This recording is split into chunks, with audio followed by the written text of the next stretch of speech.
Hello बच्चों, welcome to the VCC classes. आज सभी बच्चों को VCC क्लास में स्वागत है। बच्चों, आज हम लोग बल तथा गति का नियम का लेक्चर नंबर 5 देखेंगे। ठीक है बच्चों, आइए आज हम लोग बात करेंगे न्यूटन के प्रथम गति नियम। ठीक है, तो आइए इसकी शुरुआत भी हम लोग एक स्टेटमेंट से करते हैं। कहते हैं बच्चों कि ना पूछ कि मेरी मंजिल कहाँ है, अभी तो मैंने सफ़र का इरादा किया है। ना पूछ कि मेरी मंजिल कहाँ है, अभी तो मैंने सफ़र का इरादा किया है। ना हारूंगा हौसला चाहे कुछ भी हो जाए जिंदगी में, ना हारूंगा हौसला चाहे कुछ भी हो जाए जिंदगी में, ये मैंने किसी और से नहीं अपनी माँ से वादा किया है। तो आइए बच्चों, आज हम लोग बात कर लेते हैं न्यूटन का प्रथम गति नियम कि न्यूटन का प्रथम नियम क्या है। बच्चों, इसे केवल गति का प्रथम नियम भी कहा जाता है। गति का प्रथम नियम, ठीक है बच्चों। मेरे विचार से बच्चों, आप ना न्यूटन का जो प्रथम गति नियम है उसे गैलीलियो का प्रथम नियम बोलना। गैलीलियो का प्रथम गति का नियम। बोलोगे कि सर ये क्या बोल रहे हो, हम पढ़ रहे हैं न्यूटन का प्रथम गति नियम। चूंकि ये गति का नियम है इसलिए तो हम गति का नियम बोल सकते हैं, लेकिन गैलीलियो का प्रथम नियम क्यों बोले, इसके लिए आपको प्रीवियस लेक्चर देखना बहुत अनिवार्य है। प्रीवियस लेक्चर देख लो, सबको समझ में आ जाएगा कि न्यूटन के नियम है कि गैलीलियो का नियम है। दरअसल बात यूँ है कि ये जो नियम है ना वो देने वाले थे गैलीलियो, लेकिन उनके पास बच्चों कोई पुख्ता सबूत नहीं था।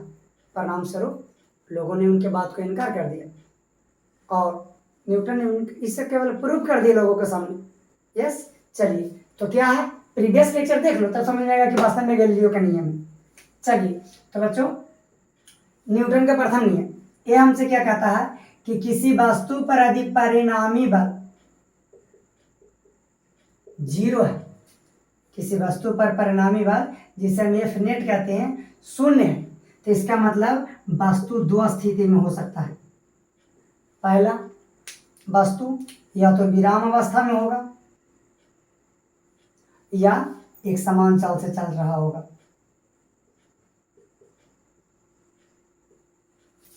एक समान चाल से गतिमान होगा या तो बच्चों विराम अवस्था में होगा।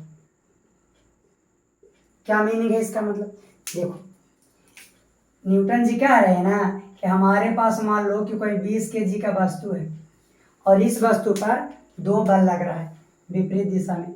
एक तो 40 न्यूटन का बल लग रहा है इस दिशा में, इसके विपरीत दिशा में एक और बल लग रहा है 40 न्यूटन का। ठीक है, बोल रहा है कि इस वस्तु पर आप हमें परिणामी बल निकाल के दिखाओ। तो अगर आपको F नेट निकालना हो बच्चों परिणामी बल, तो अगर 2 बल विपरीत दिशा में हो, जैसा कि आप देख रहे हो एक इस डायरेक्शन में एक इस डायरेक्शन में, तो बच्चों परिणाम हमको घटाने से मिलता है। 40 में से 40 गया 0।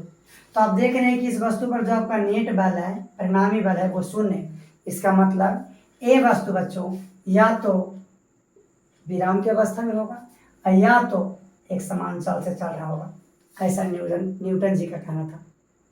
यस, फिर से देख लो, समझा देते हैं क्या कह रहा है। इनका कहने का मीनिंग था ना बच्चों कि हमारे पास कोई वस्तु है, मान लो कोई भी कितना भी तरह 5 kg का वस्तु है। इस वस्तु पे मान लो इधर आपको 500 न्यूटन का बल लग रहा है और इस डायरेक्शन में 500 न्यूटन का बल लग रहा है। ऊपर की तरफ 400 न्यूटन का बल लग रहा है और नीचे की तरफ भी 400 न्यूटन का बल लग रहा है। तो वस्तु पर यदि आप परिणामी बल देखोगे बच्चों F नेट, तो कितना आएगा, ऊपर 400 नीचे 400, तो ऊपर और नीचे का जो परिणामी बल होगा 400 - 400 0। दाएं 400 सॉरी दाएं 500 बाएं 500, यहाँ भी परिणामी बल निकालोगे तो 500 - 500 कितना आ गया 0। इसका मतलब इस वस्तु पर जो नेट बल लग रहा है परिणामी बल लग रहा है बच्चों F नेट वो 0 लग रहा है। इसका मतलब ये हुआ ये वस्तु या तो रुका हुआ होगा विराम की अवस्था में या तो एक समान चाल से गतिमान होगा। ठीक, चलिए तो बच्चों अगर न्यूटन के नियम को और हम शॉर्ट में अगर देखना चाहें कि क्या होता है बच्चों, तो आप ऐसे बोल सकते हो कि यदि किसी वस्तु पर F नेट 0, इसका मतलब बच्चों उस वस्तु पर A नेट 0 होगा। मतलब वस्तु में बल नहीं लग रहा है तो वस्तु में त्वरण नहीं होगा, ये मतलब त्वरण। क्या बच्चा? जब बल नहीं होगा, मतलब वस्तु में बल नहीं तो त्वरण नहीं। इसका क्या मीनिंग है? इसका मीनिंग ये है, या तो वस्तु बच्चों विराम की अवस्था में होगा, और या तो वस्तु एक समान चाल से चल रहा होगा।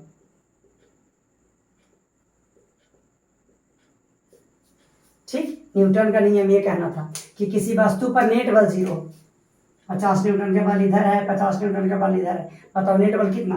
0। तो एफ नेट 0, इसका मतलब वस्तु विराम अवस्था में होगा। इधर देखिए, इस पर भी 50 न्यूटन का बल इधर, इस पर भी 50 न्यूटन का बल इधर। तो बच्चों यहाँ पर हमारा एफ नेट निकाले 0, तो एफ नेट 0 है, इसका मतलब वस्तु या तो विराम में होगा, एफ नेट 0 या तो एक समान चाल से चल रहा है।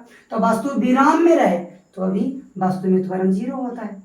अगर वस्तु एक समान चाल से चले बच्चों तो अभी त्वरण 0 होता है। अब आप वेग में परिवर्तन वाला देख लेना, मेरा वीडियो त्वरण बताए थे कि त्वरण क्या होता है, जब वस्तु के वेग में परिवर्तन होता है। तो बच्चों ये था हमारा न्यूटन के प्रथम नियम। लेकिन बच्चों ये जो हमारा न्यूटन का प्रथम नियम है, इनको गैलीलियो के सम्मान के लिए इसे जड़त्व का नियम कहा जाता है। कोई पूछे कि जड़त्व का नियम क्या है, तो बोलिएगा कि न्यूटन के प्रथम गति नियम को जड़त्व का नियम कहते हैं। तो उस हिसाब से जड़त्व क्या हो गया बच्चों? तो जड़त्व किसी वस्तु का गुण हो जाएगा, जिसके कारण वो वस्तु या तो बच्चों विराम अवस्था में होगा या तो एक समान चाल से चलेगा। बात को पकड़िए। न्यूटन का प्रथम नियम क्या कहता है कि अगर एफ नेट 0 है किसी वस्तु पर, परिणामी बल 0, इसका मतलब ए नेट 0, मतलब वस्तु में त्वरण नहीं होगा। इसका मतलब वस्तु में त्वरण नहीं होगा, इसका मतलब क्या हुआ कि वस्तु या तो बच्चों विराम अवस्था में होगा, आया जाए तो वस्तु एक समान तल से चलेगा।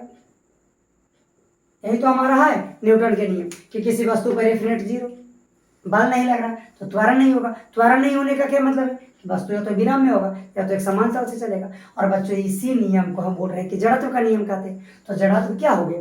जड़त्व किसी वस्तु का गुण हो गया, जिसके कारण या तो वस्तु विराम में रहेगा या तो एक समान चाल से चलेगा। तो इस प्रकार से आप कह सकते हो कि जड़त्व किसी वस्तु का गुण है जिसमें या तो वस्तु विराम में रहेगा या एक समान चाल से रहेगा। इस तरह से जड़त्व हमारा बच्चा 2 प्रकार के हो गया। एक तो हो गया विराम का जड़त्व और दूसरा हो गया बच्चों गति का जड़त्व। और वही गति का जड़त्व में कौन सा? एक समान गति का जड़त्व। तो विराम का जड़त्व क्या है बच्चों? विराम का जड़त्व वह जड़त्व है जिसमें वस्तु विराम की अवस्था में ही बने रहेगा। कब तक? जब तक इस पर कोई परिणामी बल एक्ट न करे तब तक। जब तक इस पर परिणामी बल एफ नेट 0 है तब तक वस्तु विराम की अवस्था में रहेगा। यस, एक समान चाल की जड़त्व क्या हुआ बच्चों? इसका मतलब ये हुआ कि यदि हमारे पास कोई वस्तु है और वो एक समान चाल से चल रहा है तो इसका मतलब वो जीवन भर एक समान चाल से ही चलेगा। क्यों? क्योंकि इस वस्तु पर एफ नेट 0 है, तो ये जीवन भर एक समान चाल से चलेगा। कब तक? जब तक कि बच्चों एक्सटर्नल फोर्स, कोई बाहरी बल ना लगा दे तब तक। इस बात को हमेशा नोट करो। फिर से, जड़त्व किसी वस्तु का गुण है जिसके कारण वस्तु या तो विराम में रहेगा तो एक समान चाल में, क्योंकि न्यूटन के प्रथम नियम को जड़त्व का नियम कहते हैं। और न्यूटन के प्रथम नियम में हमारा वस्तु 2 केस में रहता है, या तो विराम में या तो एक समान चाल। तो इस तरह से जड़त्व 2 प्रकार की, विराम का जड़त्व, गति का जड़त्व। तो अगर विराम का जड़त्व में कोई वस्तु है, इसका मतलब वस्तु विराम अवस्था में है। कब तक रहेगा? जब तक उस पर परिणामी बल 0 है और जब तक कि उस पर कोई बाहरी बल एक्सटर्नल फोर्स ना लगे। उसी तरह से कोई वस्तु एक समान चाल से चल रहा है, यानी गति का जड़त्व है, तो वो एक समान चाल से कब तक चलेगा? जब तक उस पर बाहरी बल न लगे। बच्चों तो ये था आपका जड़त्व का नियम, न्यूटन का नियम, प्रथम गति नियम। तो इसी के साथ हम अपने लेक्चर को समाप्त करते हैं। जय हिंद, जय भारत।